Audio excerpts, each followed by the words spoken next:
hezkuntzan bidelagun garenean komunikazioak funtsezko papera du akonpainamenduan, ez? Zure ustez nola laguntzen du komunikazio osasuntsuak, eraginkorrak, gure haur eta gazteen garapen osoan?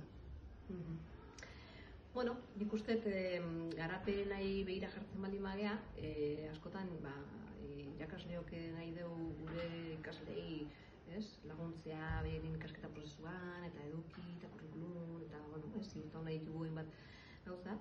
Eta hortaz aparte ere nahi dugu baita ere, garapen integralago baten barruan, zerbait gehiago aportatzen eta erakusten jutea, eta baloreak, eta bat.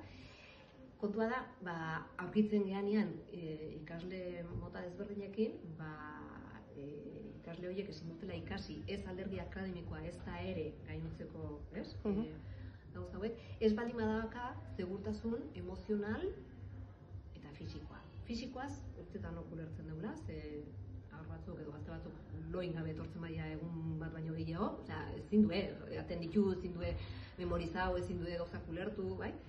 Fisikoa, ez da zailtasun handik, baina segurtasun emozionala ez baldin badago ere, ezin du ikasi, bere garunaren alderdi razionala baiktuta gelditzea, Daniel Golemanek esaten zuen bezala.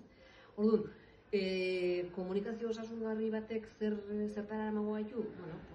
Benetan leku ematea baita ere, ikasleen bizipenei, esperientziei, emozioei, beharrei, eta hortikan, osasungarriagoa izangoa, ez matxakatzen ibiltzea baino, ez da, hola ez jokau, edo konportamentu hauek, edo ikasi hau, edo hortan aritu bordez, beren alderdi emozionalare kontutan hartuta, errazago izangoa, lortu nahi dugun bideo egitea. Eta hortaz aparte, iruditzait garapen integral edo osasuntsu bat zain baldin bagea, irakasleok nahi dugula, ikasleek behaien artean eta gurekin, eta harreman osasuntsuak edukitzea, eta hori erakusteko modurik zuzenena da guke eskola edo irakasle edo bezala nola nahi deun edo nola higean harremantzen behaiekin zaintasunak edo iritzi desberdinak edo desadostasunak dazkagunean.